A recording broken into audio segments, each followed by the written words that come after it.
बोलिए भारत माता की, भारत माता की। वाह, बहुत अच्छे।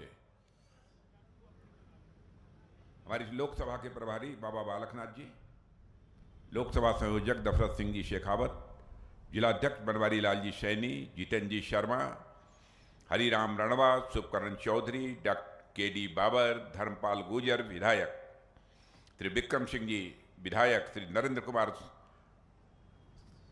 श्रीमती संतोष अहलावत। अब संतोष अहलावत के पहले भी श्री लिखा हुआ है।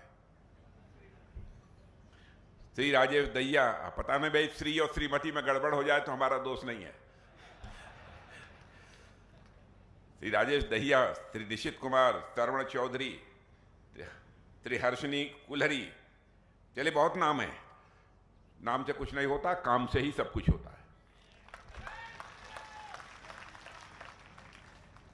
यहां मौजूद हमारे सभी सम्मानित बहनों एवं भाइयों, मैं समझता हूं इस स्थान पर किसी सार्वजनिक सभा को संबोधित करने के लिए पहली बार आप सबके सामने खड़ा हुआ हूं। और आप लोगों ने तालियां बजाकर, नारे लगाकर, फूलों की हार पहनाकर मेरा स्वागत किया है। आप जानते हैं भारत की परंपरा है और शिष्टाचार का तकाजा भी है। स्वागत, अभिनंदन या सलाम दुआ कभी एक तरफा नहीं होना चाहिए। इसलिए मैं भी अपनी तरफ से शीश झुकाकर आप सभी बहनों भाइयों का हार्दिक अभिनंदन करता हूं। आप सभी का मैं स्वागत करता हूं। मेरे बहनों भाइयों, आपके प्रत्याशी शुभकरण जी चौधरी, पहली बार इनको भाषण देते हुए मैंने सुना है। और इनका भाषण सुनने के बाद मैं इस नतीजे पर पहुंचता हूं कि यदि शुभकरण चौधरी को आपने अपना सांसद चुनकर भारत की संसद में भेजा तो क्षेत्र की समस्याओं को प्रभावी तरीके से आवाज देने का काम यदि कोई करेगा तो आपके शुभकरण चौधरी करेंगे। राजस्थान की धरती का जहां तक प्रश्न है, यह शौर्य और पराक्रम की धरती है। कितनी गाथाएं, राणा की कहें, मीरा की कहें, पन्नाधाय की कहें, भामाशाह की कहें। मैं तो कभी कभी कहता हूं, यदि परिचय करना है राजस्थान से तो राणा की शक्ति, मीरा की भक्ति, पन्नाधाय की युक्ति और भामाशाह की संपत्ति, इससे पूरे राजस्थान का परिचय हो जाता है। अद्भुत धरती है। आज के कुछ महीने पहले जब राजस्थान विधानसभा के चुनाव हो रहे थे, तब भी कई सार्वजनिक सभाओं को संबोधित करने के लिए मैं राजस्थान आया था। और 4 महीने के बाद फिर आ रहा हूं। बहनों भाइयों, मुझे तो लगता है कि बार बार चुनाव का होना यह उचित नहीं है। हमारे प्रधानमंत्री जी ने कल्पना की है, उसके लिए उन्होंने कमेटी भी बनाई। भारत के पूर्व राष्ट्रपति आदरणीय रामनाथ जी कोविंद के नेतृत्व में 1 नेशन 1 इलेक्शन, एक देश एक चुनाव होना चाहिए। यदि चुनाव होने हैं तो सारे देश के विधानसभाओं का और लोकसभा का चुनाव एक साथ करा दीजिए। और फिर ग्राम पंचायत से लेकर ऊपर तक, जिला पंचायत तक, नगर पालिकाओं के सारे चुनाव देश में एक बार करा दीजिए। सारे चुनावों से छुट्टी। मैं समझता हूं बहुत सारे परेशानियों से जहां देश की जनता बचेगी, समय की बर्बादी बचेगी, साथ ही साथ संसाधनों में भी का जितना खर्च होता है उसमें भी स्वाभाविक रूप से कमी आएगी। और मैं समझता हूं कि राजस्थान की जनता इस संबंध में बहुत ही गंभीरता पूर्वक विचार करे। यदि वह सहमत हो तो यह देश 1 नेशन 1 इलेक्शन के लिए तैयार है। मेरे बहनों भाइयों, आज के 4 महीने पहले जब यहां विधानसभा का चुनाव हुआ था, 5 वर्षों तक राजस्थान में कांग्रेस की सरकार थी। सरकार किस तरीके से चली है यह मुझे बताने की कोई जरूरत नहीं है। लगता था जैसा कि कानून और व्यवस्था नाम की कोई चीज शेष नहीं बची। और मैं भी उत्तर प्रदेश का मुख्यमंत्री रह चुका हूं। मैं दावे के साथ कह सकता हूं मेरे बहनों भाइयों, जब तक कानून और व्यवस्था के हालात नियंत्रित नहीं होंगे तब तक उस राज्य का किसी भी सूरत में विकास नहीं हो सकता। लेकिन जिस तरीके से भजनलाल जी शर्मा ने अपनी जिम्मेदारी संभाली है, कानून और व्यवस्था को चुस्त दुरुस्त करने के लिए उन्होंने कई प्रभावी कदम उठाए और मुझे जो जानकारी दी गई है, आदतन जो अपराधी हुआ करते हैं ऐसे लगभग 9,371 अपराधियों को उठाकर जेल के शिक्षों के पीछे डाल दिया है। 646 इनामी जो टॉप 10 श्रेणी के जो ऐसे इनामी अपराधी थे उनको भी डाल दिया और 1092 बदमाशों की गिरफ्तारी भी की है और साथ ही साथ 5,295 ऐसे वारंटी थे जिनकी गिरफ्तारी ही नहीं हो रही थी, उनको भी गिरफ्तार किया है। और मैं समझता हूं कि किसी भी राज्य के विकास की पहली शर्त को पूरा करने का काम राजस्थान के मुख्यमंत्री भजनलाल जी शर्मा ने किया है। प्रशासन को सख्त होना चाहिए अपराधियों के लिए और आम जनता के लिए बराबर उनका मस्तक नीचे झुका होना चाहिए जनता के स्वागत में। वही सरकार मेरे बहनों भाइयों चलती है। इस समय लोकसभा का चुनाव है। लोकसभा के चुनाव में सारे देश में क्या हालात हैं, समाचार पत्रों के माध्यम से आप सबको जानकारी मिलती होगी, इलेक्ट्रॉनिक चैनल्स के माध्यम से भी आपको जानकारी मिलती होगी। लेकिन मैं आपको यह बताना चाहता हूं, भारत की बात तो आप जानते हैं, मैं सारी दुनिया के बारे में कह रहा हूं मेरे बहनों भाइयों। सारी दुनिया ने यह मान लिया है कि 2024 में भारत में 2/3 मेजॉरिटी से यदि किसी की सरकार बनने जा रही है तो अब भारतीय जनता पार्टी नेतृत्व की एनडीए सरकार बनने जा रही है और मोदी जी भारत के प्रधानमंत्री तीसरी बार बनने जा रहे हैं। और यही कारण है कि दूसरे देशों के बहुत सारे राष्ट्राध्यक्ष हमारे प्रधानमंत्री को आमंत्रित कर रहे हैं कि भाई अगले साल सितंबर में आ जाइएगा, अगले साल अक्टूबर में आ जाइएगा, दिसंबर में आ जाइएगा। सामान्यतः ऐसा पहले नहीं होता था।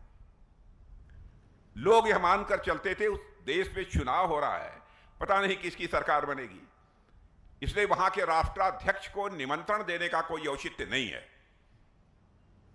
लेकिन सारी दुनिया ने मान लिया है, चाहे जो भी हो, अब तो भारत में मोदी जी फिर से तीसरी बार प्रधानमंत्री बनने जा रहे हैं। यह लोगों का भरोसा पक्का हो गया। और जब से मोदी जी ने शासन की बागडोर संभाली है इस देश की बहनों भाइयों, आप सभी अच्छी तरह जानते हैं देश कितनी तेजी के साथ आगे बढ़ रहा है। अंतर्राष्ट्रीय जगत में भारत की प्रतिष्ठा बढ़ी है। पहले भी हम सब विदेशों में जाते थे, अंतर्राष्ट्रीय मंचों पर यदि हम कुछ बोलते थे तो हमारी बातों को जिस गंभीरता पूर्वक लिया जाना चाहिए वो नहीं लिया जाता था। लेकिन आज यदि अंतर्राष्ट्रीय मंचों पर भारत कुछ बोलता है तो सारी दुनिया कान खोलकर सुनती है कि भारत बोल क्या रहा है। यह भारत का स्टेचर, यह भारत का कद सारी दुनिया में बड़ा है। भारत को लोग मानते थे गरीबों का देश है। भारत को लोग मानते थे कि भले ही जनसंख्या अधिक हो लेकिन ताकतवर देश भारत नहीं है। यह लोगों की धारणा बनी हुई थी। लेकिन आज यह धारणा पूरी तरह से बदल चुकी है। आप लोगों ने पढ़ा भी होगा अखबारों के माध्यम से, मैं भी आपको जानकारी देना चाहता हूं। 2014 में धन दौलत के आकार के मामले में, अर्थव्यवस्था के आकार के मामले में, इकोनॉमी की साइज जिसे अंग्रेजी में कहते हैं, भारत दुनिया में के देशों में 11वें नंबर पर खड़ा था। क्या करिश्माई काम किया है हमारे प्रधानमंत्री ने। यह हमारा भारत 6 वर्षों के अंदर, 7 वर्षों के अंदर ही जो 11वें स्थान पर अर्थव्यवस्था के आकार के मामले में खड़ा था, वह जंप लेकर मेरे बहनों भाइयों आज 5वें स्थान पर पहुंच गया है। और इतना ही नहीं, दुनिया के बड़े बड़े अर्थशास्त्री, बहुत सारी फाइनेंशियल फर्म, आर्थिक संस्थाएं यह दावा कर रही हैं कि भाई अब इस सच्चाई को नकारा नहीं जा सकता कि 2027 प्रारंभ होते होते भारत दुनिया की तीसरी बड़ी आर्थिक शक्ति बनकर खड़ा हो जाए। अमेरिका, चाइना और भारत बचेंगे। और दुनिया के राष्ट्राध्यक्ष अब यह भी कहने लगेंगे, इसमें भी कहीं दोष मत नहीं है, 21वीं सदी यदि विश्व में किसी देश की होने जा रही है तो भारत की होने जा रहे हैं। बहनों भाइयों, भारत की होने जा रही है। इससे बड़े गौरव का विषय हम सबके लिए क्या हो सकता है। और सरकार के कामकाज को भी आपने देखा है। मैं तो भ्रष्टाचार की यहां चर्चा करना चाहता हूं। हमारे विधायक ये भी भ्रष्टाचार की चर्चा कर रहे थे। शायद ही कोई कांग्रेस की सरकार ऐसी रही हो जिस पर कि भ्रष्टाचार के गंभीर आरोप न लगे। सब तो सब भ्रष्टाचार के आरोप इस सीमा तक लगे कि सरकार के मंत्रियों को जेल की हवा खानी पड़ी। मंत्री रहते जेल की हवा खानी पड़ी। लेकिन मैं दावे के साथ कह सकता हूं, 10 वर्षों का समय हम लोगों का भी गुजरा है मेरे बहनों भाइयों। विरोधी क्या, दुनिया का कोई व्यक्ति उंगली उठाकर नहीं कह सकता कि हमारी सरकार के दामन पर एक भी भ्रष्टाचार का कोई दाग लगा। कोई नहीं कह सकता। क्या कारण है जब कांग्रेस आती है तभी भ्रष्टाचार बढ़ता है? क्या इनका चोली दामन का संबंध है?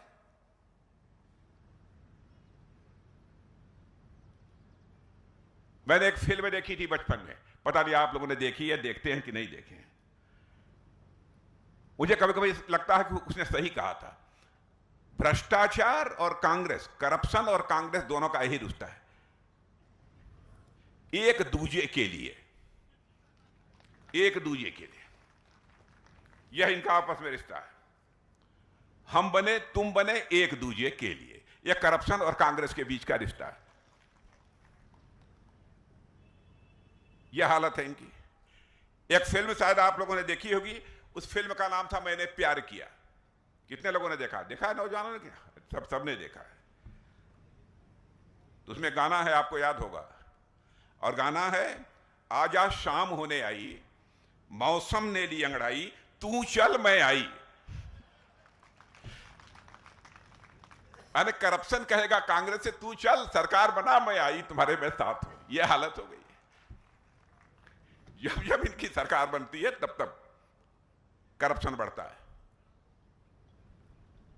लेकिन हमारी सरकार 10 वर्षों से बनी है, मोदी जी के नेतृत्व में, एक भी भ्रष्टाचार का आरोप नहीं लगा। और मैं दावे के साथ कह सकता हूं, सरकार कैसे चलाई जाती है इसकी कला यदि किसी के पास है इस हिंदुस्तान की राजनीति में, तो भारतीय जनता पार्टी के पास है मेरे बहनों भाई। कैसे चलाई जाती है हम लोग अच्छी तरह जानते हैं। फिर भी कांग्रेस के लोग अनाप शनाप अनर्गल आरोप भारतीय जनता पार्टी के ऊपर चस्पा करने की कोशिश करते हैं।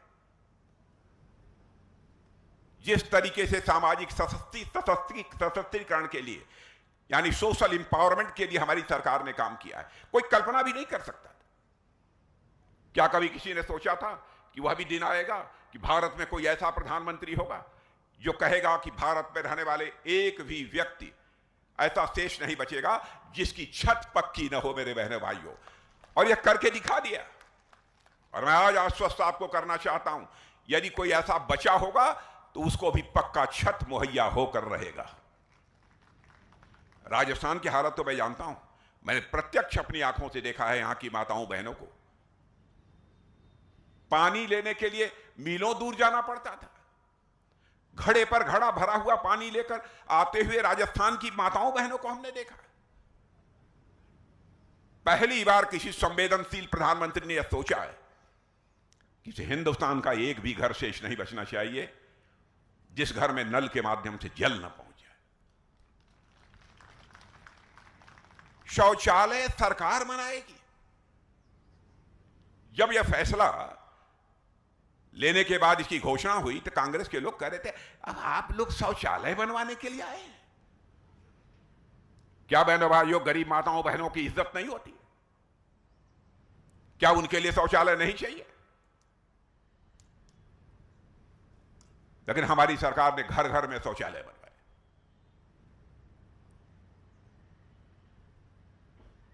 हमने हर गरीब की चिंता की है, क्योंकि हम यह मानते हैं जब तक हर व्यक्ति गरीबी से मुक्त नहीं होगा तब तक हम भारत को जैसा सशक्त भारत बनाना चाहते हैं वैसा सशक्त भारत बनाने का स्वप्न भी हमारा किसी भी सूरत में साकार नहीं हो सकता।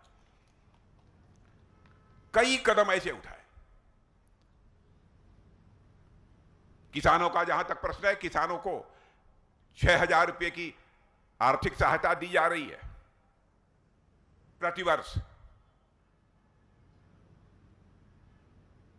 क्या किसानों की बहुत सारी न्यूनतम आवश्यकताएं उसके कारण पूरी नहीं होती हैं?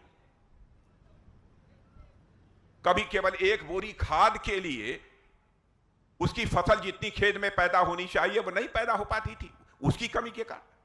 कम से कम यह तो पूरा कर लेगा, बीज तो कम से कम खरीद लेगा। छोटी छोटी बातों का ध्यान यदि पहली बार किसी ने किया है तो बहनों भाइयों यह हमारी सरकार ने किया है। फिर भी यह कांग्रेस को रास नहीं आ रहा है, यह बात उनको समझ में नहीं आती है। और जहां भी हम लोगों ने कदम रखा है, अरे धरती की बात तो छोड़ो, आप चांद पर पहुंच गए मेरे बहनों भाइयों, हम लोग चांद पर पहुंच गए। हमारा चंद्रयान-3 वह जो है चंद्रमा के साउथ पोल दक्षिणी ध्रुव पर पहुंचने वाला यह पहला देश यह भारत बन गया है सारी दुनिया में बहनों भाइयों। यानी विज्ञान और तकनीक के क्षेत्र में भी हम कितनी तेजी के साथ विकास कर रहे हैं। हमको असफलताएं मिली हैं, ऐसा नहीं है कि हमको असफलताएं नहीं मिली। मुझे याद है कि हमारे वैज्ञानिक जब चंद्रयान-2 को चंद्रमा पर भेजना चाहते थे, उसकी लैंडिंग कराना चाहते थे लैंडर की, तो वह कामयाबी नहीं मिल पाई।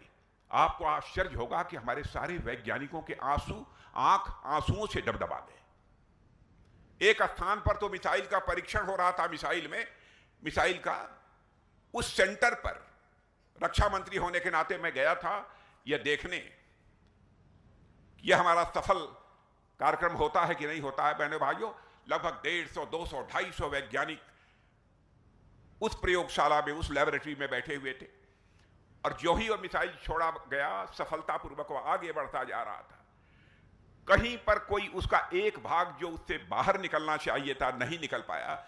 उस समय का दृश्य मैंने देखा कि हमारे सारे वैज्ञानिकों के आंख आंसू से भर गए, आंखें डबडबा उठी, रोने लगे।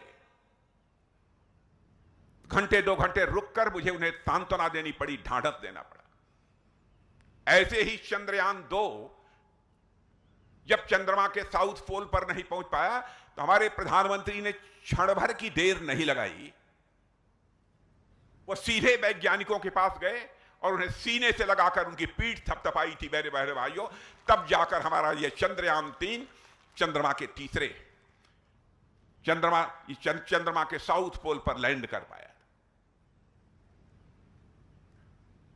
देश के प्रति मन के अंदर एक तड़पन होनी चाहिए, देश के लिए कुछ कर गुजरने की मन के अंदर टीस होनी चाहिए, वही इस काम को कर सकता है। यदि मैं सारी चीजों की चर्चा करूंगा तो बहुत लंबा समय लगेगा। लेकिन आप सोचते होंगे कि आप रक्षा मंत्री हैं, मुझे रक्षा के बारे में भी बतलाइए क्या होगा। अब कांग्रेस का यहां तक सवाल है, यदि हमारे यहां से सर्जिकल स्ट्राइक और एयर स्ट्राइक होती है तो उस पर भी यह सवाल या निशान खड़ा करते हैं। मैं कांग्रेस के लोगों से पूछना चाहता हूं, क्या हमारे देश के सेना के जवानों के शौर्य और पराक्रम पर आपको संदेह है? क्यों बार बार आप देश के सेना के जवानों के शौर्य और पराक्रम पर आप सवाल या निशान लगाने की कोशिश करते हैं? दुनिया के सारे देश जिस सच्चाई को स्वीकार कर रहे हैं, ये कांग्रेस के लोग मानने को तैयार नहीं। बहनों भाइयों, यह संदेश साफ है, भारत अब ये कमजोर भारत नहीं रहा है। भारत एक दुनिया का ताकतवर देश बन चुका है।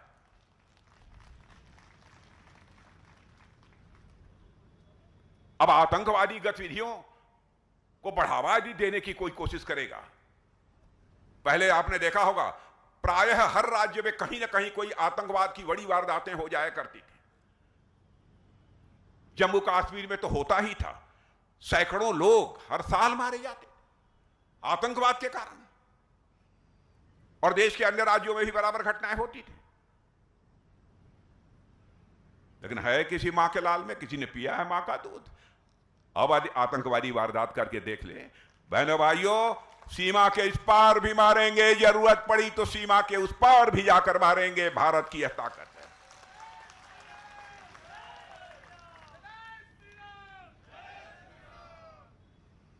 रक्षा मामलों में भी हम भारत को स्वावलंबी बनाना चाहते हैं, लेकिन किसी पड़ोसी देश को परेशान करने के लिए नहीं है। हमारे अटल बिहारी वाजपेयी जी कहा करते थे, प्रधानमंत्री, याद रखना चाहिए, जिंदगी में दोस्त बदल जाते हैं लेकिन पड़ोसी नहीं बदलता। बहनों भाइयों, हम हर पड़ोसी देश के साथ अच्छे रिश्ते बनाकर रखना चाहते हैं, लेकिन अच्छे रिश्तों का नाजायज लाभ भी तो नहीं उठाए जाना चाहिए। हम इसे कैसे बर्दाश्त कर सकते हैं? अभी शुभकरण जी चर्चा कर रहे थे डिफेंस एक्सपोर्ट की। कल्पना करिए,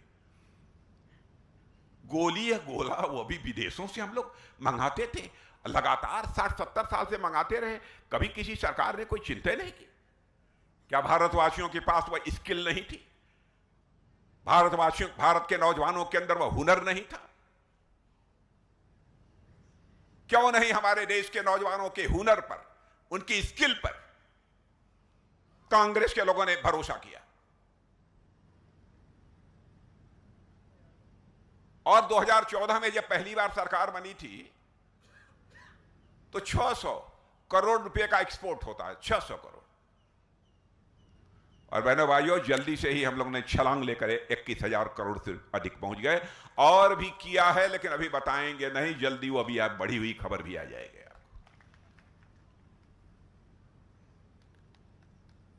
अब चाहे तोप हो, टैंक हो, गोले हो, मिसाइल हो, बहनों भाइयों, हम दुनिया के दूसरे देशों पर निर्भर नहीं रहना चाहते।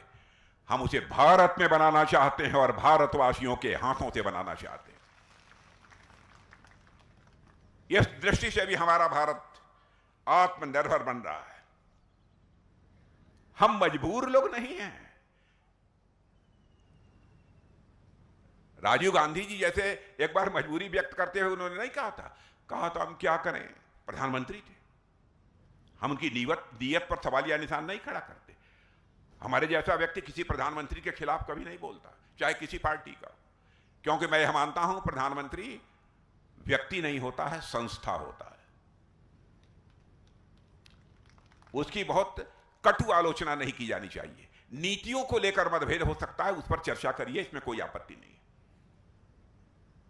लेकिन राजीव गांधी जी ने कह दिया, क्या करें, हम ऊपर से 100 पैसा भेजते हैं, लेकिन नीचे पहुंचते पहुंचते बामुश्किल 14 पैसा लोगों की जेबों में पहुंच पाता है।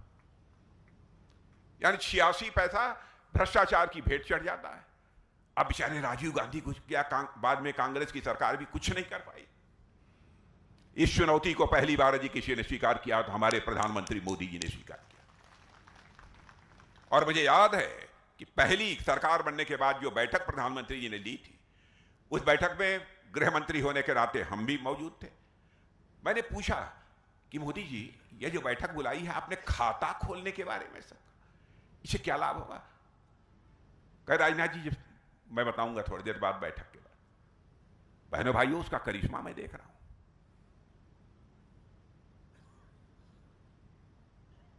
अब जैम यह ट्रिनिटी जो बनी है, आधार, मोबाइल, जनधन खाता, तीनों को मिलाकर, क्या यदि दिल्ली से 100 पैसा चलता है तो 100 पैसा आपकी जेब में पहुंचता है। एक पैसा भी इधर उधर नहीं होने पाया था। तो सिस्टम में बदलाव लाइए। बहुत असहाय बनकर हम इतने बड़े देश को नहीं चला सकते। बहुत सारी चीजें हैं। स्वामित्व का अधिकार, मैं यहां राजस्थान में भी मैं जानता हूं बहुत सारे ऐसे परिवार हैं जो गरीब हैं, उनको जिस जमीन पर रहते हैं उसका स्वामित्व का अधिकार ही नहीं मिला।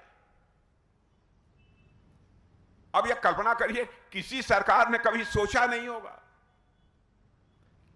स्वामित्व का अधिकार कम से कम मिल जाए तो अपना कहीं गिरवी रखकर बैंक के पास रखकर कुछ ना कुछ बैंक से कर्जे लोगों से लेकर अपना कुछ काम धाम तो चलाएगा। वो था ही नहीं। अब सारे देश में ड्रोन से यह सर्वे करा लिया गया है। और मैं राजस्थान में भी, मैं पता नहीं कांग्रेस ने क्या किया है, लेकिन मध्य प्रदेश में 20 लाख परिवारों को हम लोगों ने स्वामित्व का अधिकार मुहैया कराया है मेरे बहनों भाइयों। अब मुझे यहां का नहीं मालूम है यहां की सरकार ने किया है कि नहीं किया, लेकिन अब हमारी यहां सरकार बन गई है, यहां भी हम इस काम को करेंगे। मैं आपको यह पूरी तरह से यकीन दिलाना चाहता हूं। अब राजस्थान में भी आप लोगों ने डबल इंजन की सरकार बना दी है। केंद्र में तो हमारी है ही, अब यहां भी हमारी भारतीय जनता पार्टी की सरकार बन गई है। डबल इंजन की सरकार बनी है और मैं राजस्थान की क्षमता को मैं जानता हूं, राजस्थान के नौजवानों की प्रतिभा को मैं जानता हूं, राजस्थान के नौजवानों के शौर्य और पराक्रम को मैं जानता हूं। मैं दावे के साथ कह सकता हूं कि इस देश को आगे ले जाने में राजस्थान भी अब एक ग्रोथ इंजन की भूमिका निभाएगा, ऐसा मेरा पक्का विश्वास है। और बहनों भाइयों, हम लोगों की साख है, हम लोगों की विश्वसनीयता है। पहले दूसरी राजनीतिक पार्टियां कुछ कह देती थी लेकिन करती नहीं थी। हमको भी याद है राम जन्मभूमि के आंदोलन के समय मैंने भी उस आंदोलन में भाग लिया था। तो हमारे एक मित्र जो कांग्रेस वगैरह में थे कहते, क्या है आप लोग बार बार 1984 से हर घोषणा पत्र में कह देते हैं हम आएंगे और राम मंदिर बनाएंगे, और नारे भी हम लोग लगाते हैं राम लला हम आएंगे मंदिर यहीं बनाएंगे। तो कांग्रेस वाले कहते थे, उसमें जोड़ देते थे लेकिन तारीख नहीं बताएंगे, यह कहकर हम लोग यहां से उड़ाते थे। और बहनों भाइयों, आपने देख लिया अयोध्या की धरती पर भव्य राम का मंदिर बन गया। राम लला अपनी कुटिया से निकलकर महल में पहुंच चुके हैं। बहनों भाइयों, अब राम राज्य का भी श्री गणेश इस भारत में होने वाला है, यह मैं आपको यकीन दिलाता हूं।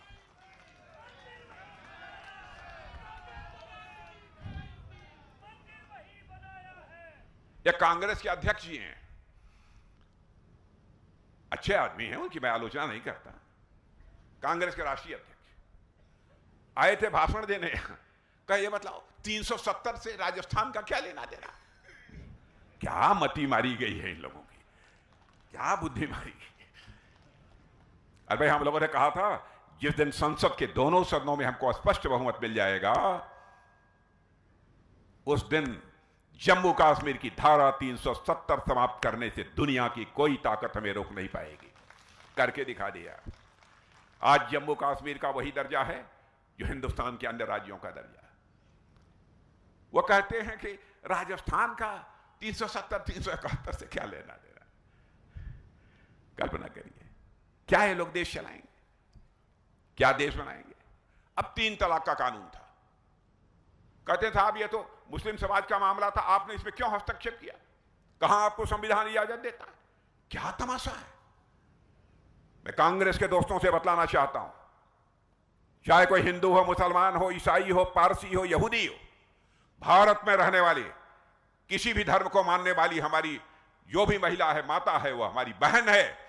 यदि उसके इज्जत अजमत के साथ कोई खिलवाड़ करने की कोशिश करेगा, उसके मौलिक अधिकारों पर ही कोई चोट पहुंचाने की कोशिश करेगा, बहनों भाइयों, और कोई स्वीकार कर ले, लेकिन भारतीय जनता पार्टी किसी भी सूरत में स्वीकार नहीं करेगी। इसी सोच के आधार पर हम लोगों ने 3 तलाक को छुट्टी कर दी। शादी कर रहे हैं आप, और आप 10 दिन के बाद तलाक तलाक तलाक 3 बार बोलकर छुट्टी कर देंगे, क्या होगा उसका।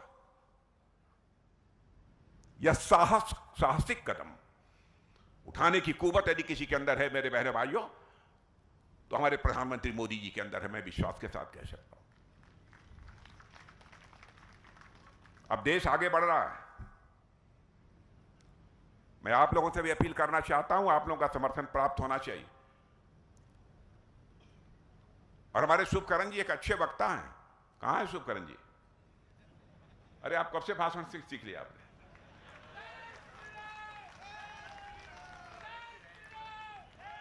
अच्छा, विधायक रहे हैं। हाँ, एक आपके विधायक क्या नाम थे जो बोल रहे थे अभी? धर्मपाल जी भी बहुत अच्छा बोले। बाद में कहा वारे राजस्थान कमाल है,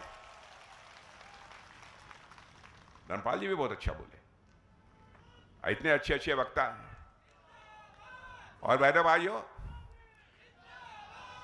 आपकी संतोष अहलावत को भी मैंने संसद में बोलते हुए सुना है। संतोष अहलावत भी बड़ी दमदारी से बोलती थी उसमें।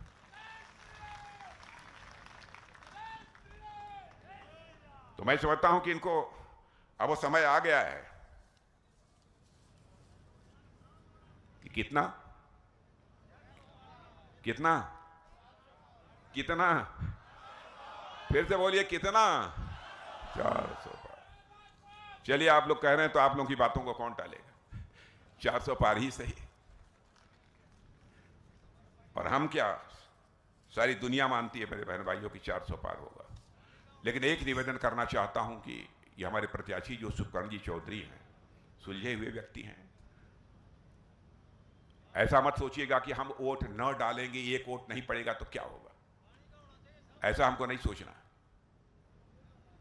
एक एक वोट पड़ना चाहिए। प्रचंड गर्मी होगी, किस तारीख को, 19 को ही है, 19 को ही है। प्रचंड गर्मी होगी। अब इसी समय इतनी गर्मी है राजस्थान में, तो और आज के 10-12 दिन के बाद क्या हालत होगी। बहनों भाइयों, सुबह पहला काम मैं माताओं बहनों से भी अपील करूंगा, और आप विशेष रूप से नौजवानों से अपील करना चाहता हूं, बुजुर्गों को भी सहारा दीजिए, उनको लेकर मतदान केंद्र तक जाइए, और जहां भी कमल के फूल का बटन दिखाई दे, कमल के फूल का बटन दबाइए और भारत का मस्तक सारी दुनिया में ऊंचा करिए। यही आप सबसे अपील करते हुए अपना निवेदन समाप्त करता हूं। आप सबको बहुत बहुत धन्यवाद, बहुत बहुत धन्यवाद, बहुत बहुत धन्यवाद। आदरणीय राजनाथ सिंह जी, आप हमारे बीच में पहुंचे, हम सबको आशीर्वाद दिया।